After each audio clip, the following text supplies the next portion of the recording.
Bismillahirrahmanirrahim. Assalamualaikum warahmatullahi wabarakatuh. Bertemu lagi di channel Rumah Cerdas Energi bersama saya. Kali ini saya akan membahas tentang rainwater harvesting. Kebetulan sudah lama sekali saya tidak upload video,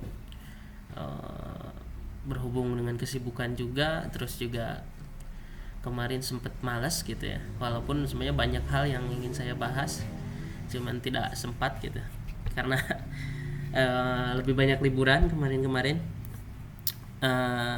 Sini saya akan membahas tentang rainwater harvesting.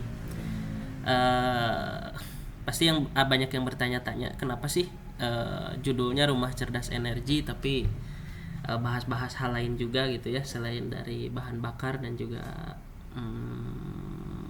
listrik.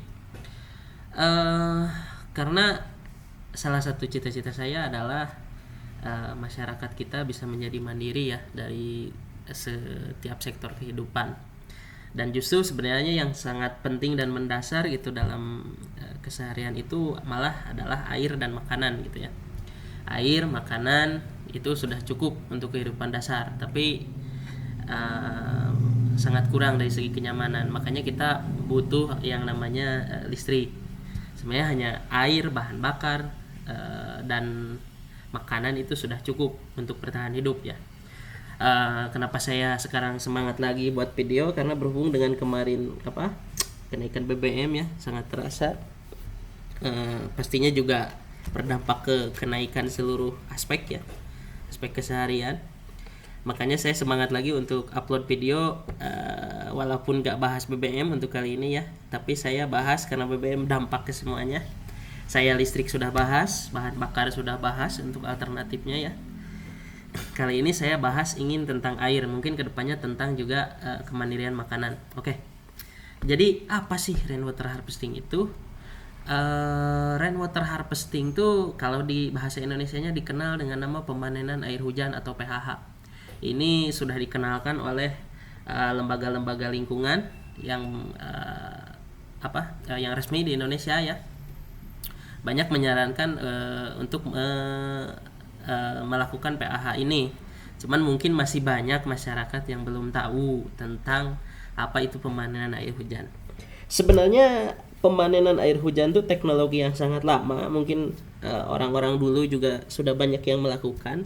Intinya adalah memanfaatkan air hujan ini untuk keperluan sehari-hari, mau itu untuk minum, mau untuk sanitasi ya, mandi, cuci, kakus, kita pakai air hujan.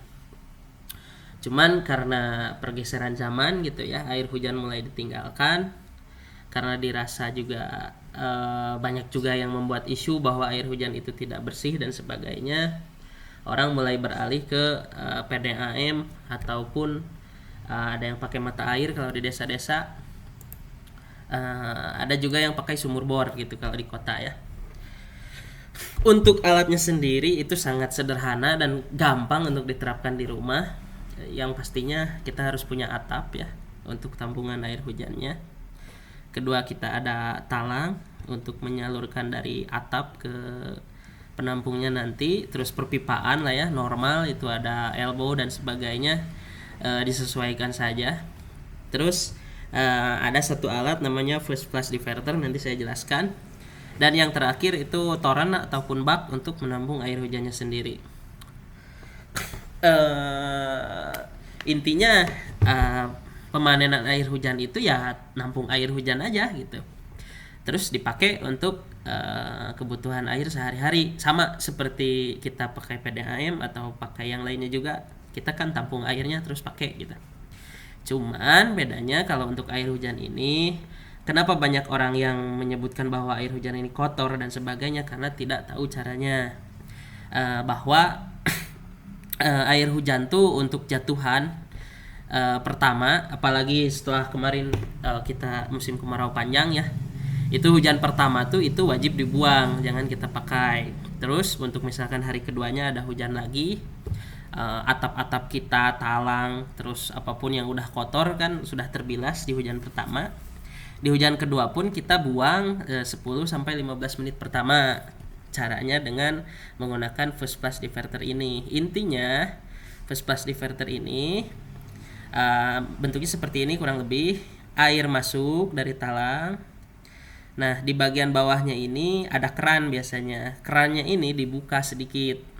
Tujuannya apa? Untuk membuang air hujan pertama. Tapi jangan terlalu besar ya. Jadi debit yang air hujan tuh harus lebih besar di bukaan kerannya. Sedikit saja untuk air kerannya. Nanti si air pertama tuh akan mengisi dulu di bagian sini. Nah, di sini tuh ada bola. Apa fungsi bola ini? Bola ini tuh nanti untuk menutup ketika si airnya sudah penuh. Jadi setelah 15 menit, jadi nanti ada desainnya bahwa si pipa ini harus 15 menit debit hujan gitu ya. Dia terisi, lalu bolanya menutup, baru air yang sudah lebih dari 15 menit bisa masuk ke toran atau penampungnya. Secara metode ya intinya itu saja, air hujan, talang, toran, masuk bak gitu. Tidak ada yang spesial gitu dari segi teknologi, karena ini sebenarnya teknologi lama juga. Cuman karena mulai dilupakan masyarakat ya, sekarang sedang digembor-gemborkan lagi. Selanjutnya untuk desain, apa sih yang perlu diperhatikan untuk desain? Intinya kita harus pegang data curah hujan. Bisa cari di Google lah tentang data curah hujan. Sekian milimeter kita kalikan area atap, maka didapatlah volume hujan yang kita dapatkan. Terus ada bagusnya juga seperti yang saya lakukan sekarang ini, saya setiap hari mencatat kapan hujan kapan tidak. Itu tujuannya untuk mengetahui berapa hari ada hujan dan berapa hari ketika kemarau. Kedepannya harapannya bisa 100% kebutuhan rumah dari air hujan.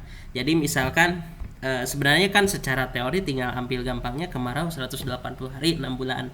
Tapi realnya kadang memang ada hujan yang turun di tengah-tengah kemarau. Kadang ada juga di tengah-tengah hujan malah nggak hujan gitu ya di musim hujan. Makanya saya ingin mencatat secara detail waktu terlama kemarau itu berapa hari sih. Misalkan ternyata nggak sampai 180 hari sudah ada hujan, nah itu bisa menyelamatkan. Jadi ke desainnya nanti kita tidak usah membuat penampung yang terlalu besar. Misalkan dari 50 hari ternyata udah ada lagi hujan, oke, berarti penampungnya cukup untuk waktu 5 hari supaya kita bisa 100% dari air hujan. Selanjutnya banyak pertanyaan ya. Saya juga pernah sharing ini di salah satu forum ya, forum tentang off-grid living. Off-grid living itu artinya lifestyle di mana kita tuh terpisah dari fasilitas umum gitu ya, atau utilitas. Apakah aman air hujan ini? Jawaban saya sebagai seorang engineer juga, yang di bidang sains juga gitu ya, tentunya ya sangat aman. Kenapa sangat aman? Karena air hujan ini mungkin bisa dibilang setara air distilasi, karena air yang dari permukaan, dari laut kita uapkan ke langit, lalu dinginkan, diturunkan lagi jadi air. Itu secara kadar TSS-nya bisa sangat rendah, bisa dicarilah yang nggak tahu apa itu TSS ya, searching aja. TSS itu adalah salah satu TDS TSS sudah pasti nggak ada, TDS pun sangat rendah untuk air hujan ini. Cuman yang bermasalah dengan air hujan, kita tidak disarankan untuk menggunakan di area pabrik karena udara di sana tuh mengandung gas asam. Jadi sehingga air hujannya bisa jadi hujan asam. Tapi dari pabrik pun kalau sekedar untuk cuci-cuci itu masih bisa, tapi tidak sampai ke tahap mungkin untuk mandi atau untuk minum. Kalau sekedar untuk misalkan cuci tangan atau mungkin siram-siram itu masih oke. Terus hal yang perlu diperhatikan dari air hujan adalah nyamuk. Makanya saya lebih prefer biasanya menggunakan toran saja, penampung yang tertutup, terus nggak tembus cahaya seperti yang di foto saya tadi ya. Toran merek ini tuh salah satu rekomendasi karena dia tertutup, sudah ada anti lumutnya juga, jadi di dalamnya ada lapisan anti cahaya, nggak tembus cahaya, jadi nggak berlumut. Terus pastikan juga atap dan talang tuh selalu bersih. Kalau misalkan daunnya sudah terlalu banyak, sudah nggak bisa dibilas dengan hujannya sendiri, ya sesekali lah kita ke atas terus bersihkan ya di bagian talang ini. Terus bisakah kita memanfaatkan 100% air hujan nggak pakai pump atau sumur bor? Ini bisa, cuman masalahnya tadi seperti yang saya jelaskan, misalkan 180 hari kan kebayang kalau kebutuhan per orang aja misalkan 100 liter, ya kita harus punya 18